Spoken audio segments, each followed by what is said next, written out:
Uma coisa para a gente... O Dani vai dar a opinião dele sobre tudo isso. E uma pergunta. Por exemplo, se eu quiser entrar num dos potes aí e comprar o máximo de ação... O máximo de ação quanto é? 1,8% das ações. 1,8%. Vou inventar um negócio aqui agora para tentar arrumar uma confusão. Eu sou de um grupo lá do clube. Seja ele do Augusto, do André, algum grupo lá. Tem um monte de nome. Certo. Sou de algum grupo lá. Aí, esses grupos normalmente têm muitas pessoas, né? A Renovação e Transparência, Sim, é uma por exemplo. galera. Quantas Galera. pessoas são filiadas lá? Muita gente. Pô, só de conselheiro tem 25 que é a chapa, né? Tá, 25, bota mais 5, uns 50 pessoas. Vamos supor que essas 50 pessoas falem, vamos reservar aí já a gente o máximo de cota possível aqui entre Amigos. entre nós aqui. Somos 50, vamos entrar lá, a gente já reserva esses 50. Então, cada um que o máximo que vai poder ter é quanto? 1,8. 1,8 por... Daí dá para ter já 50 Não dá, lembra pessoas. das gavetas? Sim. Então, A gaveta que pode comprar 1,8 só tem aproximadamente 30% de voto lá. Então não cabe nem 20 pessoas nessa gaveta. tá. Então, vamos supor que 10, 15 do mesmo grupo reserve isso aí e compre. Então, vamos lá. Então, algumas coisas, tá? Que eu acho que a gente precisa falar aqui. Primeira coisa... Não dá para controlar isso, eu imagino. Vamos lá. Primeira coisa, Alfinete. Para comprar ação acima de R$1 milhão, né, isso é uma regra do mercado financeiro brasileiro. Tá? Então, a primeira coisa, você tem que mandar seu imposto de renda para o banco. Você tem que comprovar renda, você tem que comprovar patrimônio. Então, primeira coisa, um laranja não consegue comprar ações. Não, é aí que eu queria chegar. Tá, não consegue. Isso é muito bom. Tá, não consegue. Então, primeiro ponto. Segundo Eu ponto. tinha pensado nisso. Falei, Mas pô, é os caras muito botam bom. laranja aí e compram essa fiel Não, inteira. Cara, mano. isso é é muito impossível, bom. É cara. muito bom. O cara vai quebrar a cara, Isso. velho. Então, segundo ponto importante. Lembra que o único que consegue reservar e levar é da gaveta popular? Nessa gaveta aqui que cabe mais pessoas, vai ser rateado. Então, ninguém vai conseguir comprar sozinho as ações. Elas vão ser divididas ali e isso vai estar pulverizado. Porque, de novo, se apenas 20 pessoas quiserem comprar o limite máximo, já não dá para levar tudo. Já começa a ratear. Você começa a dividir as ações que estão disponíveis entre as pessoas. Terceiro ponto.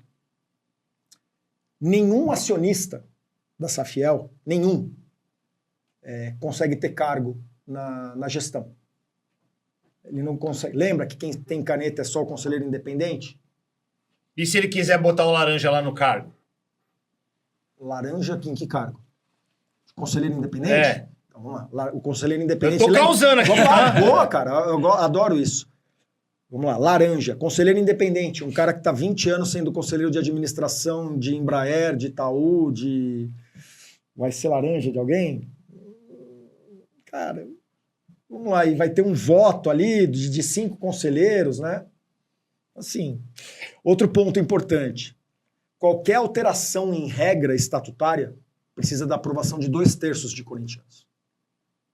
Isso é muito legal também, velho. Entendeu? Então, assim, 2/3 são as outras 2 gavetas. Então, assim, a gente tem até um documento... Tem vários mecanismos tem 11 aí mecanismos que impede captura política de qualquer grupo. Porque quando a gente vai falar também com os corintianos que têm bolso mais fundos, né? Eles também querem saber, pô, mas a torcida organizada não pode ela tomar comando? Não, também não pode. Nenhum grupo pode tomar comando. O modelo ele foi desenhado para que o controle seja de verdade pulverizado. Você acredita, Dani, que isso funciona?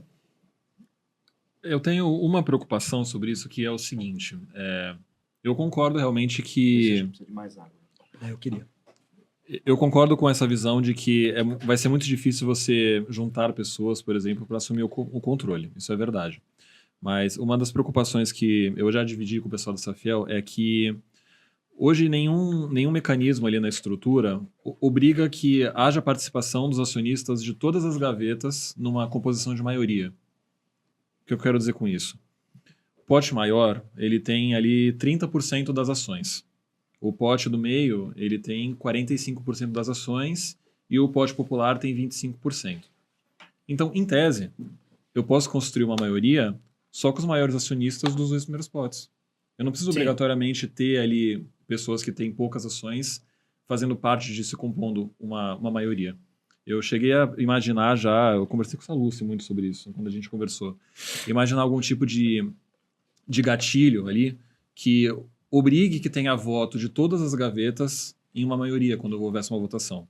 Para você garantir ali que, por exemplo, sei lá, 60 pessoas, os 60 maiores acionistas, se votassem juntos, eles não pudessem ali compor já os 50% de ações para ter a maioria, entendeu? E eu sei que a Safel ela propõe ali alguns mecanismos para impedir Voto em bloco. voto em bloco e tal, mas eu sou um pouco ateu disso, sendo bem sincero.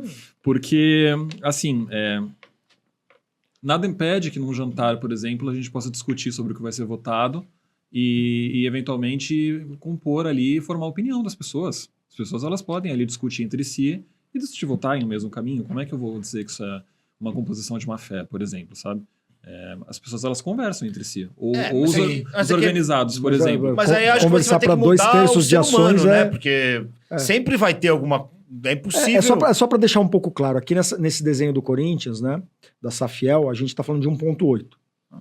Algumas companhias que estão listadas na Bolsa, inclusive a própria B3, ela tem mecanismos parecidos também, para cumprir as mesmas finalidades. E o limite da B3 é 7%. E ela consegue atingir esse objetivo com 7% de limite. Tá? Então, um ponto que o Dani traz, que a gente concorda, inclusive a gente vai fazer uma alteração do projeto, né, em linha com o que ele disse aqui. Lembra que a gente falou que os conselheiros têm que passar por critérios de qualificação para subirem para Sim, assembleias? Né? Sim. Na versão original do projeto, esse conselho de governança, ele que faz essa checagem. É o Alan? Então tá bom. Me dá o seu currículo. Certo. Né? Eu que faço a sua checagem. Qualificação, Isso. tudo certinho. E no nosso projeto original, esse conselho de governança, ele é eleito por todos os corintianos, mas só pode participar da eleição quem tem acima de 10 mil ações. Exatamente porque a gente imagina que quem tem mais capital tem mais preocupação em fazer essa conferência. Tá?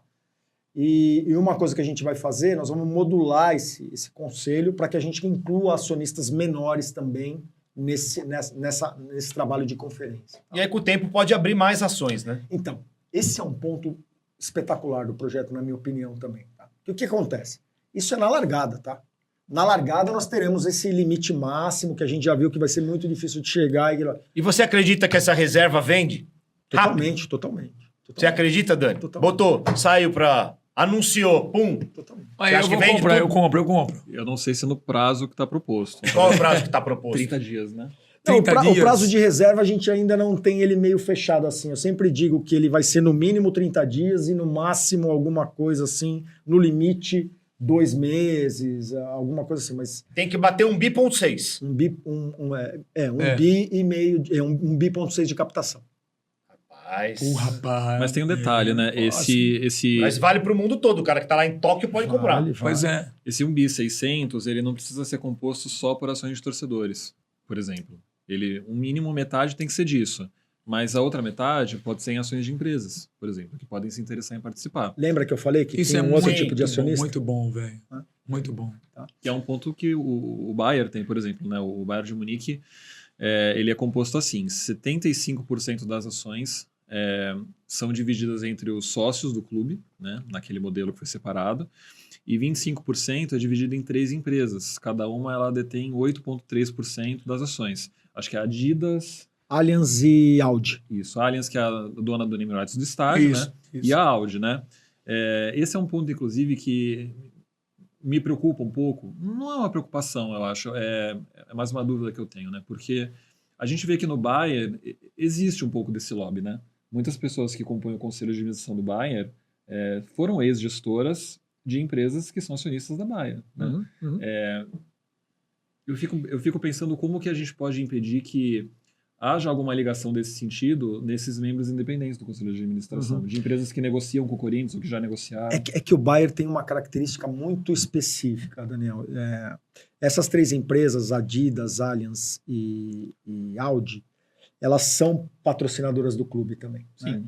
Então,